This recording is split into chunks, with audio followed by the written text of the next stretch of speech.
Osteoporosis, যাকে আমরা সাধারণ ভাষাতে হাড় ক্ষয়ে যাওয়া বলে থাকি, অর্থাৎ হাড়ে ক্যালসিয়াম বা মিনারেলের ডেন্সিটি কমে যাওয়া, ফলে হাড় নরম বা সহজেই ভেঙে যাওয়ার চান্স বেড়ে যায় এবং আমাদের কোমর, হাঁটু বা গোড়ালি বা শরীরের বিভিন্ন জায়গাতে ব্যথা হতে পারে। Hello, welcome. আমি তমাল নাগ, একজন ফিজিওথেরাপিস্ট। আমি আজকে আপনাদের দেখাবো কিছু সহজ ব্যায়াম, যেগুলো নিয়মিত অভ্যাস করলে আপনি আপনার হাড়ের ক্যালসিয়াম বা মিনারেলের ডেন্সিটি কমে যাওয়ার হারকে খুব সহজেই কমাতে পারবেন। এবং ব্যায়াম যদি আপনি নিয়মিত অভ্যাস করেন, তাহলে আপনার শরীরের ব্যালেন্সও বাড়বে এবং পড়ে গিয়ে ফ্র্যাকচার হওয়ার চান্স অনেকটাই কম হবে। এই ব্যায়ামের মধ্যে ওয়েট বিয়ারিং এক্সারসাইজ হলো অস্টিওপোরোসিসের জন্য খুবই গুরুত্বপূর্ণ। অর্থাৎ হাতের জন্য যেভাবে আপনি ওয়েট বিয়ারিং এক্সারসাইজ করবেন, এইভাবে হাতে এবং হাঁটুতে ভর দিয়ে কোয়াড্রিপড পজিশনে আসবেন। এরপর আপনি পুরো শরীরের ওজনকে দুটি হাতের উপর দেওয়ার চেষ্টা করবেন। 5 থেকে 10 সেকেন্ড হোল্ড করবেন, আবার হাঁটুর উপর চলে আসবেন। আবার ধীরে ধীরে হাতের উপর পুরো শরীরের ওজন দেওয়ার চেষ্টা করবেন। 5 থেকে 10 সেকেন্ড হোল্ড করবেন, আবার ফিরে আসবেন। এইভাবে 5 থেকে 10 সেকেন্ড করে হোল্ড করে করে একবার হাতের উপর ভর দিবেন, আবার হাঁটুর উপর ভর দিবেন। এইভাবে মোট 10 থেকে 15 বার অভ্যাস করবেন। এই ব্যায়ামটি একটু অভ্যাস হয়ে যাওয়ার পরে আপনি ধীরে ধীরে একটি হাত ওপরে তুলবেন এবং পুরো শরীরের ওজনকে একটি হাতের উপর দেওয়ার চেষ্টা করবেন। 5 থেকে 10 সেকেন্ড হোল্ড করবেন, ছেড়ে দিবেন। আবার একই রকমভাবে বাঁ হাত উপরে তুলবেন এবং ডান হাতের উপর পুরো শরীরের ওজন দেওয়ার চেষ্টা করবেন। 5 থেকে 10 সেকেন্ড হোল্ড করবেন, নামিয়ে দেবেন। এইভাবে 5 থেকে 10 সেকেন্ড করে হোল্ড করে করে বাঁ হাতে মোট 10 থেকে 15 বার এবং ডান হাতেও 10 থেকে 15 বার ব্যায়ামটি অভ্যাস করবেন। এই ব্যায়ামটি আপনি কিছুদিন অভ্যাস করার পর ধীরে ধীরে আপনি ব্যায়ামটি এইভাবে অভ্যাস করবেন। ডান হাত এবং বাঁ পা সোজা করে উপরে তুলবেন, 5 থেকে 10 সেকেন্ড হোল্ড করবেন, নামিয়ে দিবেন। আবার একই রকমভাবে বাঁ হাত এবং ডান পা সোজা করে উপরে তুলবেন, 5 থেকে 10 সেকেন্ড হোল্ড করবেন, নামিয়ে দেবেন। এইভাবে ডান হাত এবং বাঁ পা 5 থেকে 10 সেকেন্ড করে হোল্ড করে করে মোট 10 বার এবং বাঁ হাত এবং ডান পা 5 থেকে 10 সেকেন্ড করে হোল্ড করে করে মোট 10 বার ব্যায়ামটি অভ্যাস করবেন। এরপর পায়ের ওয়েট বিয়ারিং এক্সারসাইজ করার জন্য যে ব্যায়ামগুলি করবেন, প্রথমে করবেন হাতে কোনো একটি জায়গায় সাপোর্ট নেবেন। এরপর একটি পায়ে ভর দিয়ে অন্য পাকে ধীরে ধীরে পিছনের দিকে নিয়ে যাবেন। 5 থেকে 10 সেকেন্ড হোল্ড করবেন, এরপর ফিরিয়ে নিয়ে আসবেন। আবার একই রকমভাবে ডান পায়ে ভর দিয়ে বাঁ পাকে পিছনের দিকে নিয়ে যাবেন। 5 থেকে 10 সেকেন্ড হোল্ড করবেন, এরপর ফিরিয়ে নিয়ে আসবেন। এইভাবে 5 থেকে 10 সেকেন্ড করে হোল্ড করে করে একবার ডান পাকে পিছনের দিকে নিয়ে যাবেন, একবার বাঁ পাকে পিছনের দিকে নিয়ে যাবেন। এইভাবে মোট ডান পাটি 15 থেকে 20 বার এবং বাঁ পাটিও 15 থেকে 20 বার 5 থেকে 10 সেকেন্ড করে হোল্ড করে করে অভ্যাস করবেন। এই ব্যায়ামটি আপনি সাইডের দিকেও করতে পারেন। কিভাবে করবেন? আপনি হাতে সামনে চেয়ার বা টেবিলকে সাপোর্ট নেবেন, এরপর একবার ডান পায়ে ভর দিবেন এবং বাঁ পাকে ধীরে ধীরে সাইডে নিয়ে যাওয়ার চেষ্টা করবেন। 5 থেকে 10 সেকেন্ড হোল্ড করবেন, নামিয়ে দিবেন। আবার একই রকমভাবে বাঁ পায়ে ভর দিবেন এবং ডান পাকে সাইডে নিয়ে যাওয়ার চেষ্টা করবেন। 5 থেকে 10 সেকেন্ড হোল্ড করবেন, নামিয়ে দিবেন। এইভাবে ডান পায়ে ভর দিয়ে বাঁ পাকে তুলে ধরে থেকে 5 সেকেন্ড করে হোল্ড করে করে মোট 10 বার এবং বাঁ পায়ে ভর দিয়ে ডান পাকেও 5 থেকে 10 সেকেন্ড করে হোল্ড করে করে মোট 10 বার ব্যায়ামটি অভ্যাস করবেন। এছাড়াও আপনি সিঙ্গেল লেগ স্ট্যান্ডিং অভ্যাস করতে পারেন। এইভাবে হাতে টেবিল বা চেয়ারকে সাপোর্ট নেবেন, এরপর একটি পায়ে ভর দিয়ে অন্য পায়ের হাঁটুকে ভাঁজ করবেন, 5 থেকে 10 সেকেন্ড হোল্ড করবেন, নামিয়ে দেবেন।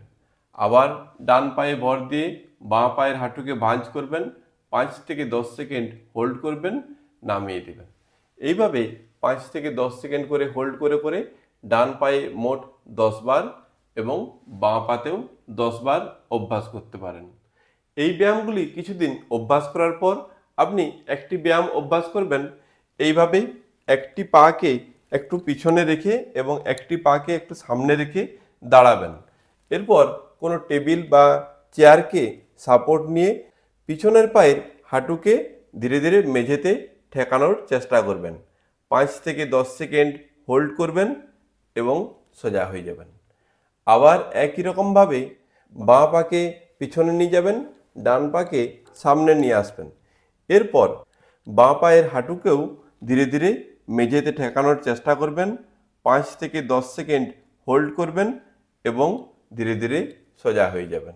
এইভাবে ডান পা পিছনে এবং বাঁ পা সামনে রেখে মোট 10 বার ব্যায়ামটি অভ্যাস করবেন এবং বাঁ পাকে পিছনে এবং ডান পাকে সামনে রেখে ব্যায়ামটি 10 বার অভ্যাস করবেন। এছাড়াও আপনি খুব স্লোলি সিট টু স্ট্যান্ড অভ্যাস করবেন। কিভাবে করবেন? একটি চেয়ারের খুব ধারে বসবেন এবং দুটি পাকে 1 ফুটের মতো ফাঁকা রেখে সোজা হয়ে রাখবেন। এরপর দুটি হাত সামনে এইভাবে রাখবেন। এরপর সামনের দিকে ঝুঁকে ধীরে ধীরে পায়ে ভর দিয়ে খুব স্লোলি দাঁড়ানোর চেষ্টা করবেন। আবার একই রকমভাবে ধীরে ধীরে সামনে একটু ঝুঁকে চেয়ারে বসার চেষ্টা করবেন। এইভাবে খুব স্লোলি মোট 10 বার চেয়ার থেকে উঠে দাঁড়াবেন এবং চেয়ারে বসার চেষ্টা করবেন সামনের দিকে ঝুঁকে ঝুঁকে। এরপর আপনার থায়ের সামনের দিকে যে কোয়াড্রিসেপস মাসল থাকে তার ক্ষমতা বাড়ানোর জন্য আপনি এইভাবে পা ঝুলিয়ে টেবিলে বা উঁচু বেডের উপর বসবেন। এরপর দুটি পায়ে দুটি ওয়েট কাপ বা স্যান্ডব্যাগ নেবেন। এই ওয়েট কাপের ওজন আপনার পায়ের ক্ষমতা অনুযায়ী 1 থেকে 2 কেজি ওজনের ব্যবহার করবেন। এরপর দুটি হাত পিছনে সাপোর্ট নেবেন। এরপর একটি পা সোজা করে উপরে তুলবেন, 5 থেকে 10 সেকেন্ড হোল্ড করবেন, নামিয়ে দিবেন। আবার একই রকমভাবে ডান পাও উপরে তুলবেন, 5 থেকে 10 সেকেন্ড হোল্ড করবেন, নামিয়ে দেবেন। এইভাবে 5 থেকে 10 সেকেন্ড করে হোল্ড করে করে বাঁ পাটি মোট 20 বার এবং ডান পাটিও 20 বার তুলবেন এবং নামাবেন। এরপর আপনার থায়ের পিছনে যে হ্যামস্ট্রিং মাসল থাকে তার স্ট্রেংথেনিং করার জন্য আপনি ওয়েট কাপ দুটিকে এইভাবে পায়ের সঙ্গে বাঁধবেন। এরপর উপরে শুয়ে ধীরে ধীরে একটি হাঁটু ভাঁজ করবেন, আবার খুব ধীরে ধীরে নামাবেন বা হাঁটু সোজা করবেন। একই রকমভাবে ডান পাও খুব ধীরে ধীরে হাঁটু ভাঁজ করবেন এবং হাঁটু ধীরে ধীরে সোজা করে দেবেন। এইভাবে বাঁ পা মোট 10 থেকে 15 বার এবং ডান পাও 10 থেকে 15 বার হাঁটু ভাঁজ করবেন এবং মিলবেন। এই ওয়েট কাপের ওজন আপনার পায়ের ক্ষমতা অনুযায়ী 1 থেকে 2 কেজি ওজনের ব্যবহার করবেন। এরপর আপনার কোমর এবং গ্লুটিয়াল মাসেলের ক্ষমতা বাড়ানোর জন্য আপনি একটি ব্যায়াম অভ্যাস করবেন। এইভাবে সোজা হয়ে চিত হয়ে শুবেন, দুটি হাঁটুকে ভাঁজ করবেন, দুটি হাত সাইডে রাখবেন। এরপর ধীরে ধীরে কোমর উপরে তুলবেন, 5 থেকে 10 সেকেন্ড হোল্ড করবেন, নামিয়ে দেবেন। আবার একই রকমভাবে কোমর উপরে তুলবেন, 5 থেকে 10 সেকেন্ড হোল্ড করবেন, নামিয়ে দেবেন। এইভাবে 5 থেকে 10 সেকেন্ড করে হোল্ড করে করে মোট 10 বার কোমর উপরে তুলবেন এবং নামাবেন। এর সঙ্গে আপনি কিছু স্ট্রেচিং এক্সারসাইজ করতে পারেন। যেমন আপনি যদি হ্যামস্ট্রিং এবং কাপ মাসেলের স্ট্রেচিং করতে চান তাহলে একটি বেল্ট বা টাওয়েলকে পায়ের সঙ্গে এইভাবে লাগাবেন। এরপর টাওয়েল বা বেল্টকে টান দিবেন এবং পাকে সোজা করে উপরের দিকে তুলবেন। আপনি ফিল করবেন আপনার হ্যামস্ট্রিং এবং কাপ মাসেলে স্ট্রেচ অনুভব করছেন। এই স্ট্রেচড অবস্থাতে 30 সেকেন্ড হোল্ড করে থাকবেন। এরপর ধীরে ধীরে নামিয়ে দিবেন। আবার একই রকমভাবে বেল্টকে টান দিবেন, পা উপরে তুলবেন এবং হ্যামস্ট্রিং এবং কাপ মাসেলে স্ট্রেচ অবস্থাতে আপনি 30 সেকেন্ড হোল্ড করবেন, এরপর ধীরে ধীরে নামিয়ে দেবেন। এইভাবে 30 সেকেন্ড করে হোল্ড করে করে ডান পায়ে মোট 5 বার এবং বাঁ পাতেও 5 বার ব্যায়ামটি অভ্যাস করবেন। এই সমস্ত ব্যায়াম ছাড়াও আপনি যদি নিয়মিতভাবে 20 থেকে 30 মিনিট রেগুলার হাঁটা বা জগিং করা বা সাইকেল চালানো, এই ধরনের অ্যারোবিক এক্সারসাইজ করেন, সেটিও আপনার এই অস্টিওপোরোসিসের জন্য খুবই কার্যকরী। এই সমস্ত ব্যায়ামগুলি আপনাকে সারাদিনে 2 বার অভ্যাস করতে হবে। তবে আপনার সমস্যা যদি অতিরিক্ত থেকে থাকে তাহলে অবশ্যই নিকটবর্তী কোনো ডাক্তারবাবুর পরামর্শ নিন এবং ডাক্তারবাবুর পরামর্শ অনুযায়ী যদি মেডিকেশন লাগে তাহলে অবশ্যই নেবেন এবং আপনাকে যে সমস্ত খাবারে ক্যালসিয়াম এবং ভিটামিন ডি বেশি আছে সেই সমস্ত খাবার আপনাকে খেতে হবে।